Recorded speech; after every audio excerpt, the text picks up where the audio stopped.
नमस्कार। आप सबसे पहले तो आपने अपने दिनचर्या से समय निकालकर इतनी देर शाम को यहाँ आए हैं, इसके लिए आपका तहे दिल से शुक्रिया अदा कर रहे हैं, आपका आभार व्यक्त कर रहे हैं।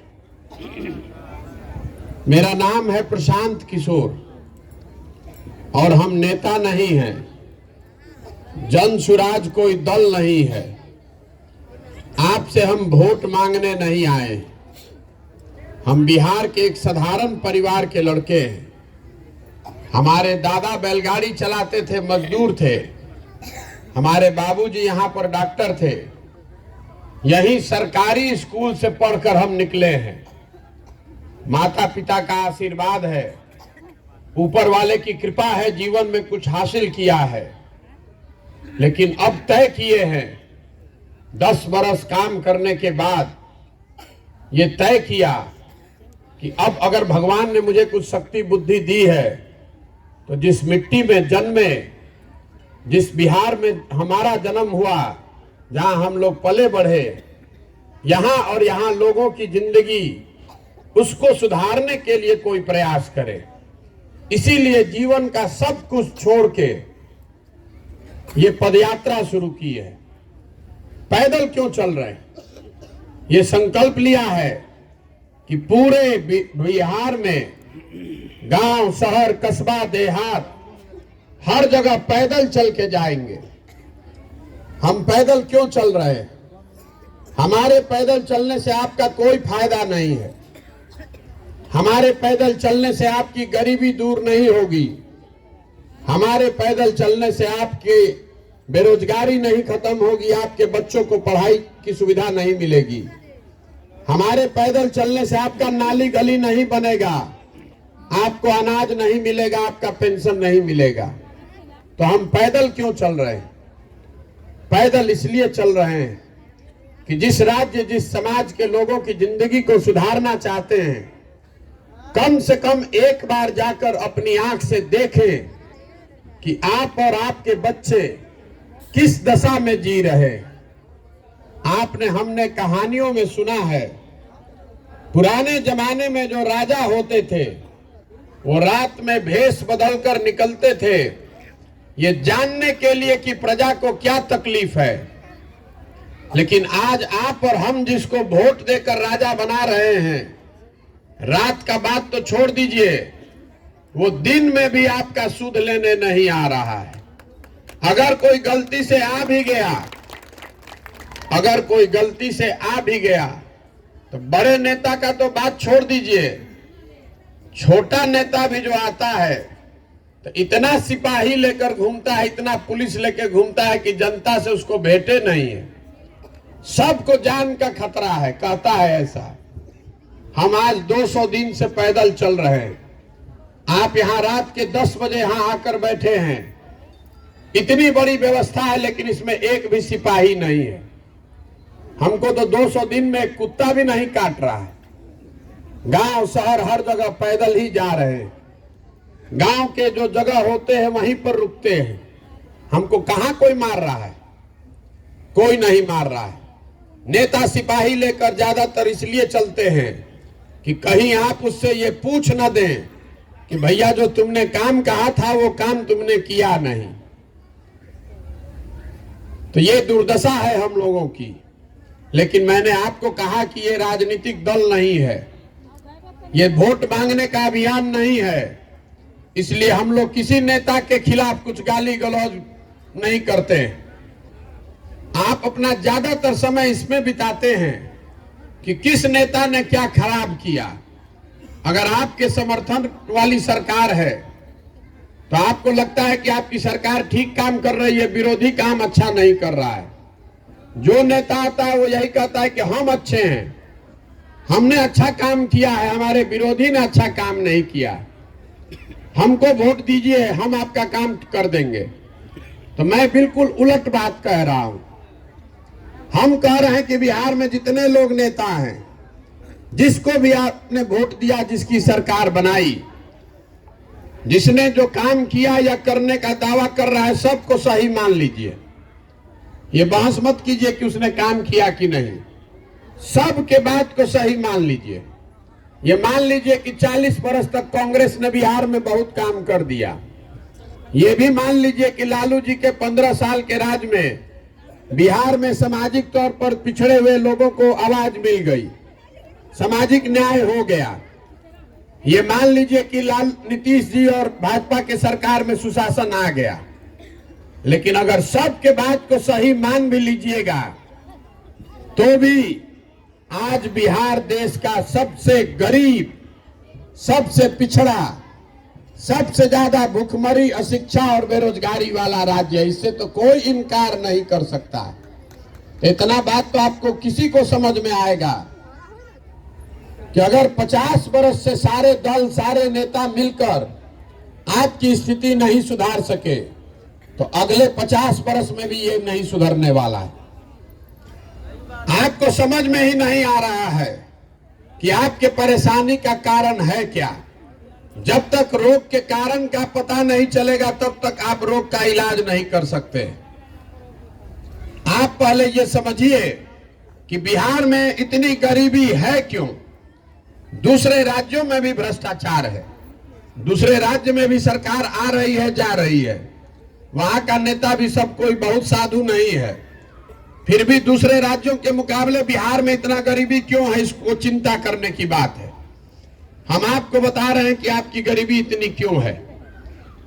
देखिए, दुनिया भर के विद्वानों ने गरीबी से निकलने का 3 ही रास्ता बताया है।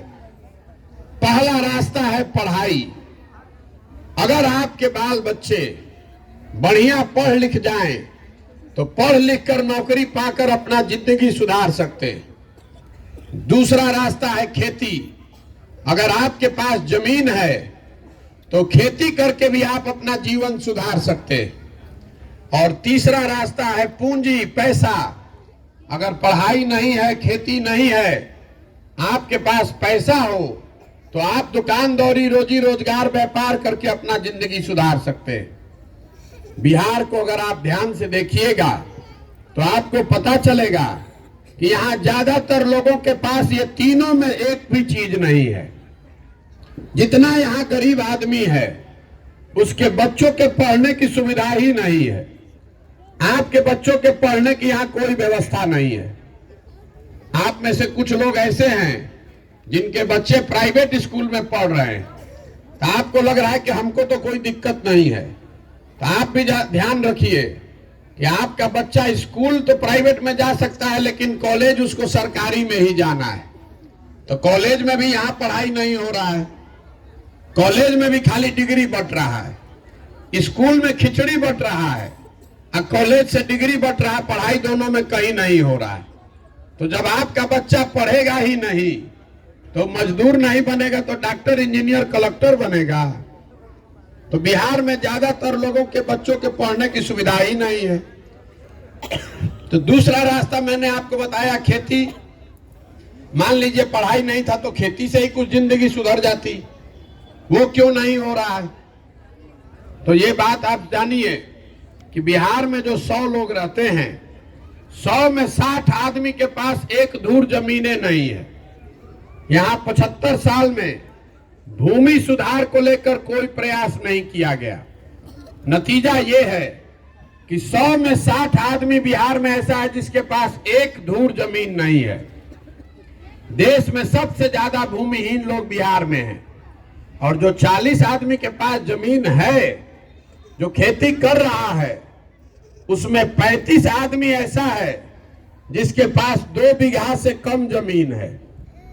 तो जो 2 बीघा से कम जमीन वाले लोग हैं वो खेती जो करते हैं वो कमाने की खेती नहीं है, वो खाने की खेती है। आप उतना ही उपजाते हैं अपने खेत में कि आपका और आपके बाल बच्चे का पेट भर जाए, उससे आमदनी का जुगाड़ नहीं है। बिहार में सिर्फ 4 से 5% लोग ही खेती के जरिए आमदनी कर रहे हैं। बाकी लोग या तो खेती करके अपना और अपने बाल बच्चों का पेट भर रहे हैं या फिर खेत में मजदूर हैं। तो आपके पास पढ़ाई है नहीं, खेती है नहीं। तीसरा रास्ता आपको बताया मैंने, पूंजी। अगर आपके पास पैसा होता तो कम से कम कुछ नहीं तो 5 को भैंसे पाल लेते, अपने गांव में कोई दुकान खोल लेते, फार्चून किराना खाद का व्यापार कर लेते। तो बिहार में प्रति व्यक्ति औसतन हम लोग 35,000 रुपया कमाते हैं साल भर में। देश में प्रति व्यक्ति एक आदमी औसतन कमाता है 1,45,000 रुपया, और बिहार में हम लोग कमा रहे हैं 35,000। तो इस महंगाई के जमाना में 35,000 रुपया में आप खाइएगा क्या, बचाइएगा क्या, और पूंजी कहां से लाइएगा? तो जब आपके पास शिक्षा है नहीं, खेती है नहीं, पूंजी है नहीं, तो आप गरीबी से निकलिएगा कैसे? जितना हाथ पांव मारना है मार लीजिए, 10 घंटा काम कीजिए कि 12 घंटा। मोदी को वोट दीजिए कि प्रशांत किशोर को कि लालू नीतीश को, ये सुधरने वाला नहीं है, सुधर ही नहीं सकता है। जब तक यहाँ पर लोगों के बच्चों के पढ़ने की व्यवस्था नहीं बनाई जाएगी, जब तक लोगों को भूमि नहीं दिया जाएगा, खेती को कमाने वाला नहीं बनाया जाएगा, और जब तक घर घर लोगों को कर्जा पैसा देकर पूंजी नहीं उपलब्ध कराया जाएगा, तब तक बिहार से गरीबी दूर नहीं हो सकती है। तो इतना बात तो हम आपको बता दिए, आप ध्यान से सुने। अब आपको ये समझ में आएगा, आप पूछिएगा कि अगर प्रशांत किशोर आपको ये बात समझ में आ रही है तो इतने बड़े बड़े नेताओं को समझ में क्यों नहीं आ रही है? हम आपको बता रहे हैं कि उनको भी समझ में आ रहा है, तो ये हो क्यों नहीं रहा है? अभी आपको 2 मिनट में बताएंगे तो आपको पता चलेगा कि आपका दुर्दशा क्यों है। अभी आपसे एक सवाल पूछेंगे, सबको जवाब देना है। बिहार में और कुछ हो चाहे नहीं, इतना तो सब लोग मानेंगे कि सबके बच्चों के पढ़ने की व्यवस्था होनी चाहिए। होनी चाहिए कि नहीं होनी चाहिए? सबको जवाब देना है, हाथ उठाकर और मुंह से हाँ बोलिए जोर से, जिसको ना बोलना है ना बोलिए। फिर से हमको पूछने दीजिए, बिहार में और कुछ हो चाहे नहीं, सबके बच्चों के पढ़ने की व्यवस्था होनी चाहिए कि नहीं होनी चाहिए? अभी आपने सब ने कहा है कि होनी चाहिए। अभी 1 मिनट रुकिए, अभी पता चलता है कि आपकी दुर्दशा क्यों है। आपने अभी कहा कि सबके बच्चों के पढ़ने की व्यवस्था होनी चाहिए, तो अब अपने अपने बच्चों के नाम पर, अपने अपने बच्चों के नाम पर ईमानदारी से बताइए कि आपने अपने जीवन में कभी अपने बच्चों के पढ़ाई के लिए वोट किया है? नहीं। जो किया है तो हाथ उठाइए, नहीं किया है। जिसने भी किया हो उठाइए हाथ। अब आप बताइए, आपकी दुर्दशा इसीलिए है, आपको किसी नेता की जरूरत नहीं है। अभी आपने बताया यहाँ पर, आपको ये मालूम है कि अगर आपके बाल बच्चों के पढ़ने की व्यवस्था हो जाए तो आपका जीवन सुधर सकता है, लेकिन आप पढ़ाई के लिए वोट नहीं देते, तो जो ताला खोलना है उसका चाबी लगाइएगा नहीं, तो ताला खुलेगा कैसे? अभी आप में से तुरंत कोई खड़ा होके कहेगा कि भैया वोट तो ठीक है दे रहे हैं, नेताजी हम लोग को ठग रहे हैं। हम आपको ये बताने के लिए खड़े हुए हैं कि आपको बिहार के नेता नहीं ठग रहे हैं। इस बात को ध्यान में रखिए, बिहार के नेता आपको नहीं ठग रहे हैं। अगर नेता आपको ठगते तो एक बार नेता ठगता, दूसरी बार आप जग जाते, 2 बार नेता ठगता, तीसरी बार आप जग जाते। लेकिन अगर आप 50 वर्ष से ठगे जा रहे हैं तो इसका मतलब है कि कहीं ना कहीं गलती अपने में है। मैं अभी आपको समझाता हूं, जिस चीज पर हम लोग बिहार में वोट दे रहे हैं वो थोड़ा कम या ज्यादा हम लोग को मिल रहा है। हम लोगों ने बिहार में घर घर से 5 किलो अनाज के लिए मोदी जी को, भाजपा को वोट दिया है। तो बिहार में कितना भ्रष्टाचार है, 1 किलो चोरी करके 4 किलो अनाज मिल रहा है कि नहीं मिल रहा है? आपने, हमने वोट दिया है अयोध्या में राम मंदिर बनाने के लिए, तो बिहार में सड़क, नाली, गली, स्कूल, फैक्ट्री बने चाहे नहीं, अयोध्या में राम मंदिर बन रहा है कि नहीं बन रहा है? आपने, हमने वोट दिया है जाति के नाम पर, तो बिहार में और किसी बात की चर्चा हो चाहे नहीं, घर घर जाति की चर्चा और घर घर जाति की गिनती हो रही है कि नहीं हो रही? आपने, हमने वोट दिया है बिजली आने के नाम पर। तो बिहार में बिल चाहे 6,000 आए कि 8,000, घर घर बिजली आई है कि नहीं आई है? आपने हमने वोट दिया है मोदी जी का चेहरा देख के, मोदी जी का 56 इंच का सीना देख के।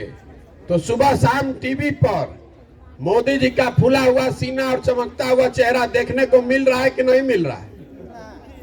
आपने हमने वोट दिया है गुजरात में विकास का कहानी सुन के। तो गुजरात में फैक्ट्री चल रही है, गुजरात में विकास हो रहा है, और आपके बच्चे जाकर गुजरात में मजदूरी कर रहे हैं कि नहीं कर रहे हैं? तो किस बात पर आपने वोट दिया है जो आपको नहीं मिल रहा है? हमको बता दीजिए। जब आपने अपने बच्चों के पढ़ाई के लिए, रोजगार के लिए वोटे नहीं दिया है तो आपको मिलेगा कैसे?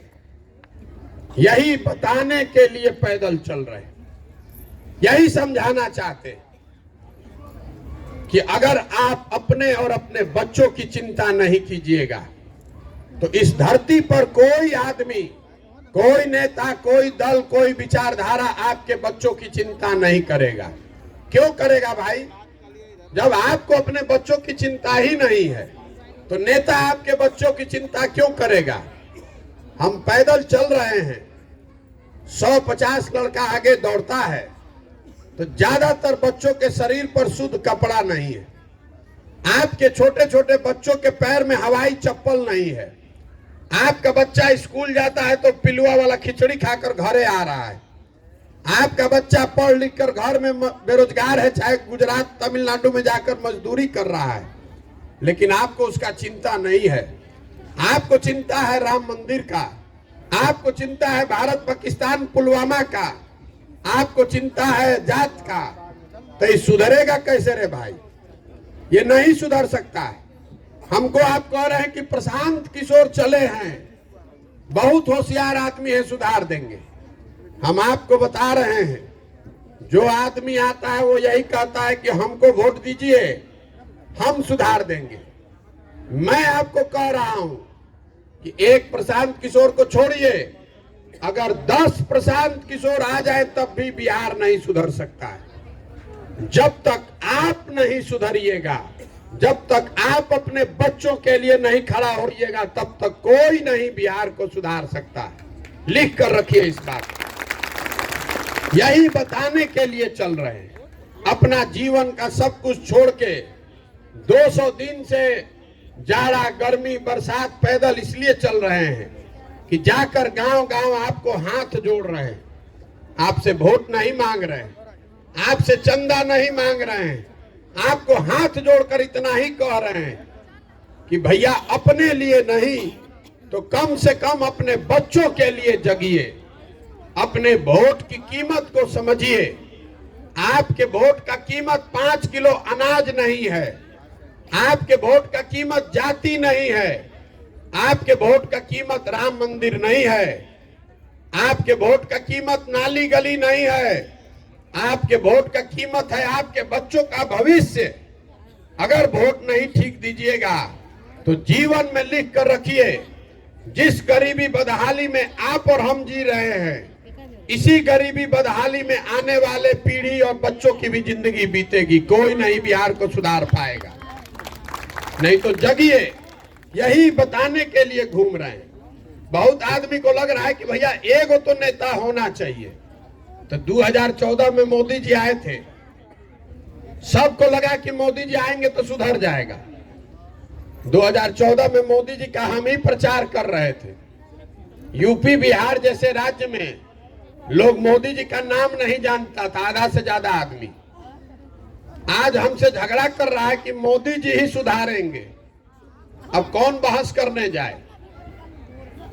हम बहस नहीं करना चाहते, लेकिन आपको एक खुली चुनौती दे रहे हैं। जितने यहाँ भाजपाई लोग हैं, जितने भाजपा के समर्थक वोटर हैं, हम लोग भी हैं, सबने वोट दिया है। मोदी जी 9 बरस से प्रधानमंत्री हैं। मोदी जी ने बिहार के लिए कुछ किया कि नहीं, ये बात छोड़ दीजिए। मोदी जी के प्रधानमंत्री रहने से बिहार का फायदा हुआ कि नहीं, इसको भी छोड़ दीजिए। मोदी जी के आने से यहाँ बच्चों को रोजगार मिला कि नहीं, ये भी छोड़ दीजिए। मोदी जी देश नया बना रहे हैं तो सिलेंडर पेट्रोल खाद का दाम बढ़ गया, चलिए वो भी मान लिए। लेकिन अगर 9 बरस में मोदी जी ने बिहार के लिए बिहार के विकास के लिए एक बैठक किया हो, इसका आप हमको प्रमाण दिखा दीजिए। हम कल से मोदी जी का झंडा लेकर फिर से चलने को तैयार है। वो आदमी 9 वर्ष में एक बैठक तक नहीं किए। हमने के इतना आदमी बानी जाए, एगो बैठकों भर हम लोग वोट नहीं दिए हैं। 40 में 39 MP जिताकर आपने भेजा है। 26 MP का राज्य है गुजरात। गुजरात में फैक्ट्री लगेगा, गुजरात में बुलेट ट्रेन चलेगा, गुजरात में सी प्लेन चलेगा। अब बिहार का आदमी बैलगाड़ी पर चलेगा। हम लोग मुफ्त में वोट देते रहेंगे तो गलती मोदी जी का है कि हम लोग का है। एक शहर है गुजरात में सूरत, एक अकेले शहर सूरत में 5 लाख से ज्यादा बिहार के लड़के मजदूर हैं। आप बताइए, जरा सोचिए कि सूरत में कितना फैक्ट्री होगा। अगर मोदी जी सूरत में इतना फैक्ट्री लगवा सकते हैं तो 2-4 गो वैशाली या चंपारने में लगवा देते। देश में कौन सा ऐसा उद्योगपति है जिसको आज प्रधानमंत्री बुला के कह दें कि नहीं तुमको वैशाली में फैक्ट्री लगाना है, तो किसको दम है कि कह दें कि नहीं लगाएंगे? तो काहे नहीं मोदी जी फैक्ट्री यहां लगवा रहे हैं? अरे आपको ये समझ में नहीं आ रहा है। अगर फैक्ट्री यहां लग जाएगा तो 15,000 रुपया में 2 करोड़ जवान मजदूर मिलेंगे कहां से? पूरे देश में हम लोग मोटरसाइकिल, कार, फ्रिज, सीमेंट, छड़ नहीं बना रहे हैं। हम लोग खाली बना रहे हैं मजदूर। जवान लड़कों को आप पेट काट काट के पाल पोस के बड़ा किए। 20 साल 25 साल का लड़का हुआ, ट्रेन में, बस में भेड़ बकरी की तरह बैठ के बिहार का लड़का जा रहा है। सब आपने देखा कोरोना के दौरान जिन मजदूरों को, जिन बच्चों को मार के भगा दिया लोगों ने, उन्हीं मजदूरों को वापस बुलाने के लिए लोग ट्रेन से, बस से, प्लेन का पैसा देके बुलाया। क्यों बुलाया? तमिलनाडु में मजदूर नहीं है, केरल, गुजरात में मजदूर नहीं है, वहां पर भी मजदूर है। लेकिन तमिलनाडु में जो मजदूर है वो लेगा महीने में 35,000, 40,000 रुपया, और बिहार का गरीब बच्चा जाकर काम कर रहा है 15,000 रुपया पर। तो तमिलनाडु का आदमी बुर्बक है कि वहां कला के फैक्ट्री लगाएगा बिहार में? बुर्बक हम लोग हैं जो बिना किसी बात के वोट दिए जा रहे हैं। यही बताने के लिए आपके पास आए। एक और बात कहकर इसको खत्म करेंगे। बहुत आदमी को यहाँ लगता है कि भैया हम लोग तो ठीक हैं, नेता सब जात का राजनीति करके बर्बाद कर दिया है बिहार को। तो हम आपका ये भ्रम भी दूर कर देते हैं। बिहार में कोई नेता जात का राजनीति नहीं कर रहा है, इस बात को समझिए। कोई नेता बिहार में जात का राजनीति नहीं कर रहा है। आपसे पूछेंगे कौन करता है जात का राजनीति, तो आप तुरंत कहिएगा कि लालू जी जात का राजनीति करते हैं। तो भैया लालू जी अगर जात, हम आपको कह रहे हैं कि लालू जी जात का राजनीति करवे नहीं करते। अगर लालू जी जात का राजनीति करते तो ये न कहते कि बिहार का मुखिया हर हालत में यादव समाज का लड़का होना चाहिए, और सब यादव जी भाई लोग, आप लोग आरजेडी को, लालटेन को वोट दीजिए। लालू जी नहीं न कह रहे हैं, लालू जी कह रहे हैं कि हर हालत में बिहार का मुखिया मेरा लड़का होना चाहिए, और सब यादव जी लोग, आप लोग हमको वोट दीजिए। ये जात का राजनीति कहाँ हुआ? ये तो परिवार का, बेटे का राजनीति हुआ। लालू जी अकेले नहीं हैं, कोई पासवान जी हैं, कोई माझी जी हैं, कोई पंडित जी हैं, कोई कुशवाहा जी हैं। जो जिस जात का नेता है, नेता अपना और अपने बच्चे की चिंता कर रहा है। जात में आप और हम अजुराए हैं, नेता जात का चिंता नहीं कर रहा है। अगर नेता जात का चिंता करता तो कम से कम जिन जातियों के लोग मुख्यमंत्री बने, उन जातियों का तो कल्याण हो गया रहता। मांझी जी मुख्यमंत्री बने तो उससे मुसहर समाज का कल्याण हो गया। सब यादव जी भाई लोग धनी हो गए, सारा मुसलमान धनी हो गया। अरे जात में आप फंसे हैं, नेता नहीं फंसा है। नेता अपने बेटा की चिंता कर रहा है। तो हम आपसे हाथ जोड़कर कह रहे हैं कि आप भी अपने बेटा का चिंता कीजिए। वोट देते समय स्वार्थी बनिए। वोट देते समय आपको आकर कहेगा देश के नाम पर वोट दीजिए। कोई राष्ट्रवाद के नाम पर वोट मांग रहा है, कोई भारत पाकिस्तान के नाम पर वोट मांग रहा है, कोई जाति धर्म के नाम पर वोट मांग रहा है। हम आपको कह रहे हैं कि आप वोट देते समय स्वार्थी बनिए, नेता को नहीं अपने बेटा को देखकर वोट दीजिए, उसके पढ़ाई और रोजगार के लिए वोट कीजिए। देखिए कैसे व्यवस्था बनती है। तो आदमी कह रहा है कि सब बात भैया बुझा रहा है, लेकिन बिहार में हमने के पास विकल्प नहीं थे। हम लोग के पास विकल्प नहीं है। बिहार में दुए गो दल है, एगो मोदी जी का भाजपा, एगो लालू जी का ललटेन। नीतीश कुमार बेचारे का तो पते नहीं है कि कब ललटेन पर लटक गई ना कब कमल के फूल पर बैठ के पौरे लगी हो। तो किसको वोट दिया जाए? आप कह रहे हैं कि आपको विकल्प नहीं है, तो जन सुराज वही विकल्प है। आपको बताया जा रहा है कि आप विकल्प बनाइए। आप विकल्प आपने क्यों नहीं बनाया है? आप कहते हैं कि आपके पास संसाधन नहीं है, आपके पास व्यवस्था नहीं है, आपकी चिंता है कि आप चुनाव कैसे जीतिएगा।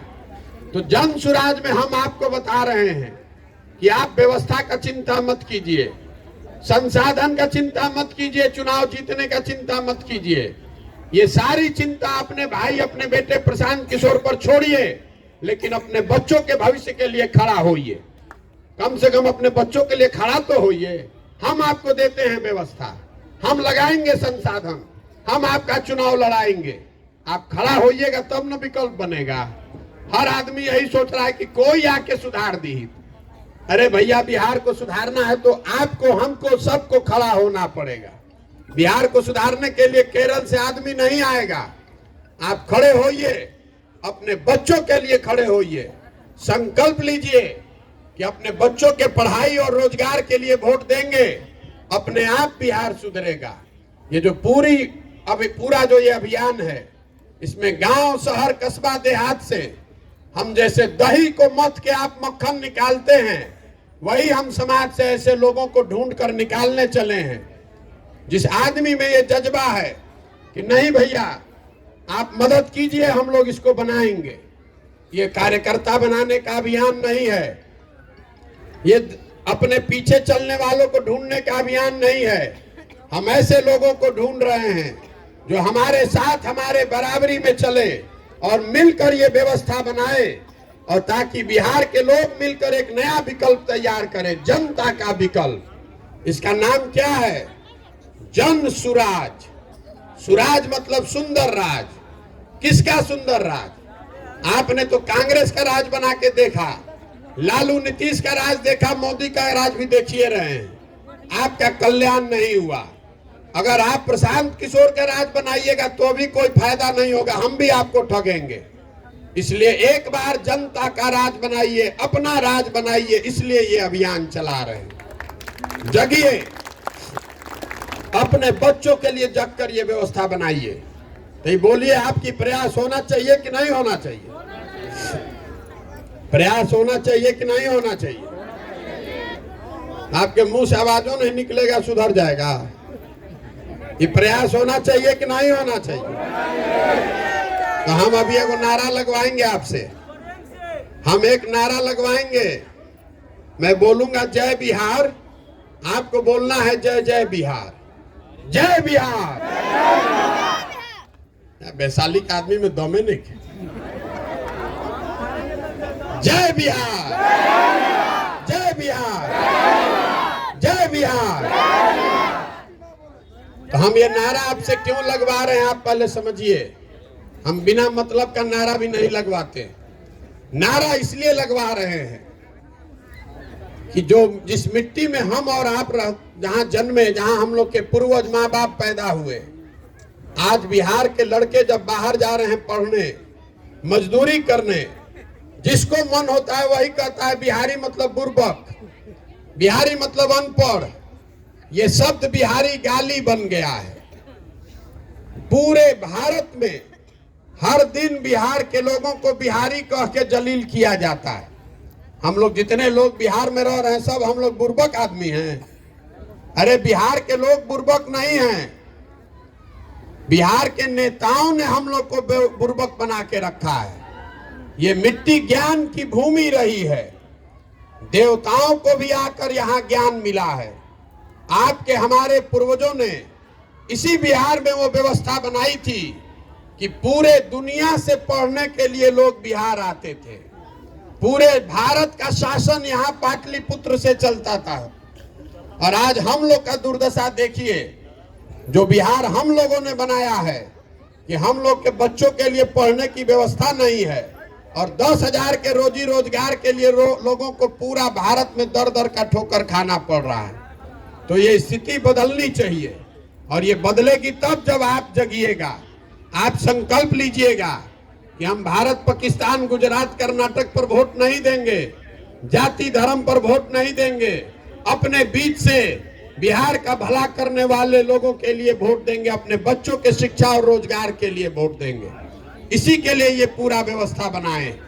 अगर समझ में आए तो इससे जुड़िए और नहीं समझ में आए तो जहां हैं वहां रहिए। जिस दल का झंडा ढो रहे हैं ढोइए, हमको उससे कोई दिक्कत नहीं है। लेकिन अगर वो गलती कीजिएगा तो याद रखिए, आप अपने बच्चों के भविष्य के लिए स्वयं जिम्मेवार होइएगा, दूसरे पर दोष मत दीजिएगा। फिर ये मत कहिएगा कि भैया विकल्प नहीं था। ये आपका अवसर है विकल्प बनाने का, आपको तय करना है। अगर आप तय करके आगे बढ़ेंगे तो आप बिहार में वो व्यवस्था बना सकते हैं कि हम लोग के बच्चों को पढ़ने और रोजगार के लिए बाहर जाकर दर दर का ठोकर नहीं खाना पड़ेगा। और नहीं बनाइएगा तो जैसे चल रहा है वैसे चलिए रहा है। एक अंतिम बात आपको बता दे रहे हैं, बहुत लोगों को ये लग रहा है कि भाई इतना बड़ा बड़ा ये बात बतिया रहे हैं, अपने लिए क्या चाहते हैं। बहुत लोगों को लग रहा है कि हम सरकार बनाने के लिए इतना प्रयास कर रहे हैं। तो आप हमको नहीं जानते, हमारा सपना इतना छोटा नहीं है। अगर हमको सरकार में जाना होता तो आज सरकार चल रही है, आज यहां से फोन करेंगे, कल सरकार में शपथ ले लेंगे। ये सरकार बनाने का अभियान नहीं है। हम अपने जीवन का सब कुछ बिहार में सरकार बनाने के लिए नहीं दांव पर लगाए हैं। अपना जीवन का सब कुछ इसलिए दांव पर लगाए हैं कि अपना ये सपना लेकर आए हैं कि अपने जीवन काल में देश के सबसे गरीब और पिछड़े राज्य बिहार को एक दिन समृद्ध और अग्रणी राज्य के तौर पर देखना चाहते हैं। ये देखना चाहते हैं कि मेरे जीवन काल में एक दिन ऐसा आए जब गुजरात, पंजाब, महाराष्ट्र, तमिलनाडु से लड़के आकर बिहार में रोजी रोजगार करें, तब माना जाएगा कि बिहार में विकास हुआ। आप बताइए कि होना चाहिए कि नहीं होना चाहिए? होना चाहिए कि नहीं होना चाहिए? 26 MP का राज्य है गुजरात। गुजरात का आदमी बन गया है फैक्ट्री का मालिक। 40 MP का राज्य है बिहार। हम लोग का लड़का जाकर वहीं बन गया फैक्ट्री में मजदूर। हम लोग का आंखें नहीं खुल रहा है। तो ये बदलना चाहिए ना भाई। तो आपसे वोट हम मांगे नहीं, चंदा हम लेते नहीं है, अपना टेंट, तंबू, चाय, पानी, खर्चा सब लेके ही चल रहे हैं। आपसे मांगने आए हैं आपका आशीर्वाद। ये कठिन काम है।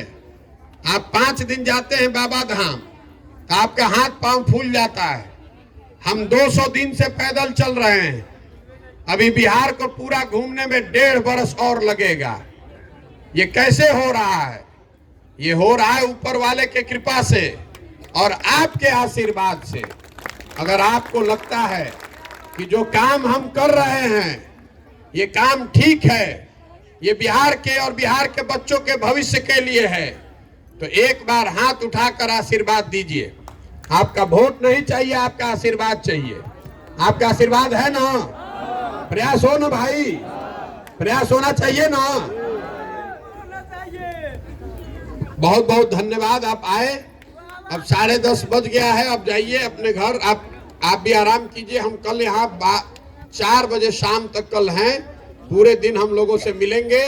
अभी भी जो लोग मिलना चाहेंगे तो हम यहाँ पर 2 घंटे तक और अभी मिल रहे हैं लोगों से। बहुत बहुत धन्यवाद।